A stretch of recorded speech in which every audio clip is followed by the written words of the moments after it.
வணக்கம் நண்பர்களே, உங்களை சந்திப்பதில் மகிழ்ச்சி. நம்மகிட்ட பொதுவாக வரக்கூடிய மக்களில் முழங்கால் வலியோடு வரவர்கள் தான் ஜாஸ்தி. ஸோ முழங்கால் வலிக்கு காரணங்கள் என்னென்ன அப்படிங்கிறது உங்களுக்கு புரிய வைக்கணும்.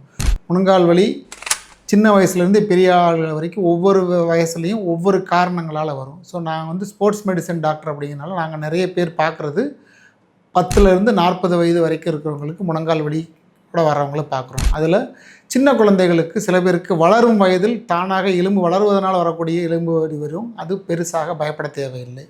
சில பசங்க உயரமாக வளரக்கூடிய ஸ்டேஜில் ஆஸ்குட் ஸ்லாட்டர்னு ஒரு வியாதி சொல்லுவோம். அது ரொம்ப ரொம்ப சின்ன வியாதி. ஒரு மாத்திரை ஒரு 3 வாரத்துக்கு சாப்பிட்டு ஒரு பெல்ட் மாதிரி போட்டுட்டு இருந்தால் சரியாக போயிடும். அதை தாண்டி விளையாடும்போது கால் ட்விஸ்ட் ஆகி அந்த மாதிரி ஏதாவது வலி வந்தால் வலியோற்றும் வீக்கத்தோடு வந்தால் உள்ளுக்குள்ளே ஜவ்வுகள் ஏதாவது பாதிக்கப்பட்டிருக்கலாம்.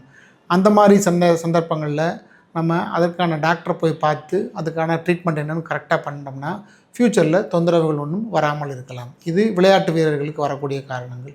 சில பேருக்கு எலும்பு கொஞ்சம் பெருசாக வளரலாம். அது ஆஸ்டியோகாண்ட்ரோமா அப்படின்னு சொல்லுவோம்.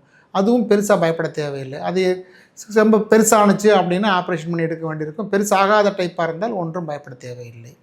இது வயது கூடுது, 40 வயதுக்கு மேலே அவங்களுக்கு தைராய்டு இருக்குது, ஆள் குண்டாக இருக்காங்க, மிச்ச பிரச்சனைகள் இருந்துச்சு அப்படின்னா அப்போ தான் இந்த தேய்மானம் அப்படிங்கிறது வர ஆரம்பிக்கும். அது அந்த வயதை பொறுத்து நம்ம என்ன ஸ்டேஜில் போய் பார்க்குறோங்கிறத பொறுத்து முன்னாடி மாதிரி ஆப்ரேஷன் தான் பண்ணணுங்கிற அவசியம் இல்லாமல், ஆப்ரேஷன் இல்லாமல் பிஆர்பி டெக்னிக் மாதிரி நிறைய டெக்னிக்ஸ் இருக்குது. அதை வைத்தே நம்ம அறுவை சிகிச்சை இல்லாமலே சரி பண்ணிவிடலாம்.